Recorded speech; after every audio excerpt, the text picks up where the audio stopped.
Everyone who cares about the survival of the free world must pay attention to what President Trump is doing in Venezuela.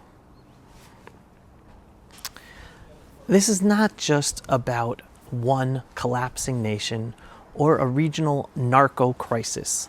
This is about trying to stop the growing axis of power in the world led by China and Qatar and shielded by a narco state in the Western Hemisphere, Venezuela, all pushing to destroy America both from the inside and the outside.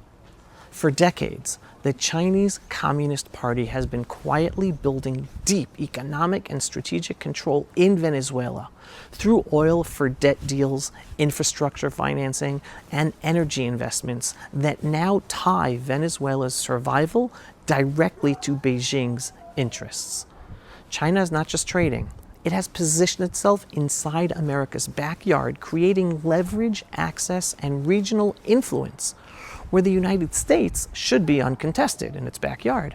At the same time, Qatar, the global diplomat, financier, kingmaker, Muslim Brotherhood state, has inserted itself into the region as the power broker between Venezuela and the United States and the West. Qatar holds itself out as a mediator, negotiator, and bridge maker, similar to how they position themselves in Gaza, even though, again, Qatar is the Muslim Brotherhood, is Hamas. But make no mistake, Qatar's foreign policy consistently empowers jihadi Muslim movements and anti-Western actors across the globe.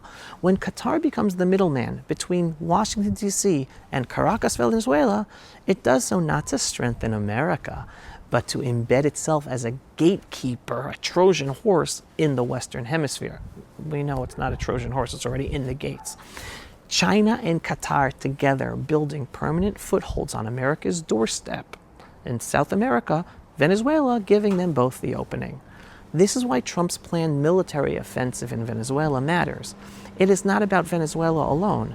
It is about the future balance of power and stopping the growing red-green alliance of China and Qatar.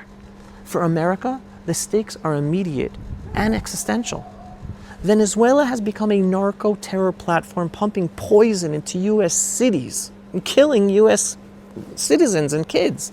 Criminal networks and cartel smuggling routes are eroding American communities and fueling crime, addiction, and chaos.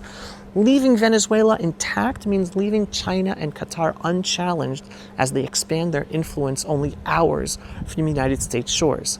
A successful U.S. campaign sends a message to the world desperately needs to hear. The free world is not finished. America is still fighting. America is still pushing back.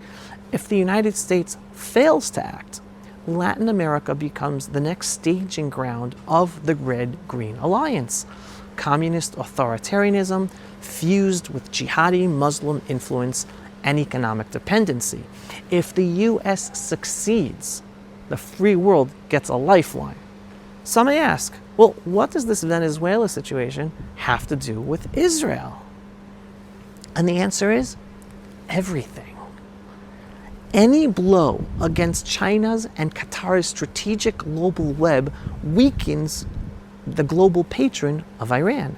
Any rollback of China and Qatar's influence limits the diplomatic protection of Hamas and the global Muslim Brotherhood.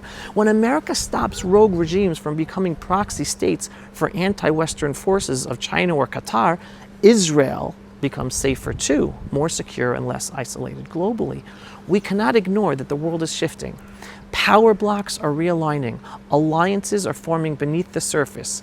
In Venezuela, in Qatar, in China, and those alliances will shape Israel's security's future as much as missile defense or Iron Dome. If America reasserts itself now, Israel gains breathing room. We're going to succeed and survive even if America doesn't do it, but this helps. But if America retreats, the Chinese, Qatari, Iranian axis surrounding us in Israel strengthens and makes our work harder, but we'll take care of it. But here is the kicker. Trump's military offensive against Venezuela may weaken Venezuela, disrupt cartel networks, and push back China and Qatar in the Western Hemisphere. but it will not protect America from the millions of jihadi Muslims and ideological Qatari agents already living inside the country and growing in political power at the federal, state, and local levels with support from Muslim organizations like CARE. The Red-Green Alliance is not only advancing outside America, it is already extremely active within the United States borders, on campuses, in community organizations, in the media, with influencers, and in politics. And here's the uncomfortable reality that no one wants to say out loud. Stopping Qatar in Venezuela does nothing to stop Qatar's growing influence inside America itself, inside Washington, D.C., inside the White House. As we speak, United States conservative influencers and Republican media figures and even sitting Republican politicians are in Doha, Qatar right now being courted, flattered, and absorbed into Qatar's soft power machine. President Trump can bomb cartel ports in Caracas, Venezuela, but unless President Trump also confronts the jihadi ideologues and foreign influence networks operating on U.S. soil in Washington, D.C., and expels all of them from American soil, America remains vulnerable for internal destruction via cultural and demographic jihad by the Muslim Brotherhood. A sovereign country has the moral right and responsibility to remove those who declare their intent to destroy it. Until that internal threat is addressed, external victories in Venezuela, no matter how necessary, cannot secure America's future. President Trump is opening the first front in Venezuela, but the next front must be inside the United States borders themselves. And if America wants to survive, it must win both. And Israel must show the way by expelling all the jihadi Muslims in our areas that we control. That is the moral way to stop the jihadi onslaught against us and to protect all the minorities in our midst persecuted by the Sunni and Shia jihadi Muslims.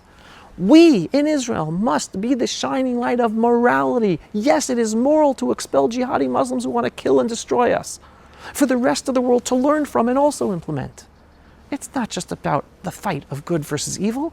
It's literally about our survival in Israel, people's survival in America, British survival in Britain, French survival in France, Australian survival in Australia, Canadian survival in Canada.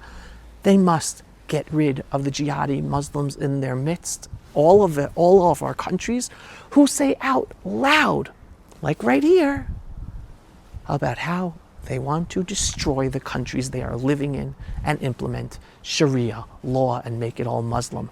Wake up, people. It's not the people. You're watching the Pulse of Israel. You get this truth. Share this truth with everyone. We must wake up our friends, our family members, politicians, President Trump, etc. At the end of the day, we here in the land of Israel, the Jewish people, we're going to survive. We're the Jewish people. We're alive. We're waking up more each and every day. So strengthen your faith in God. And remember, the Jewish people are alive and well, and be inspired by us as we own our identity and do what we're supposed to do.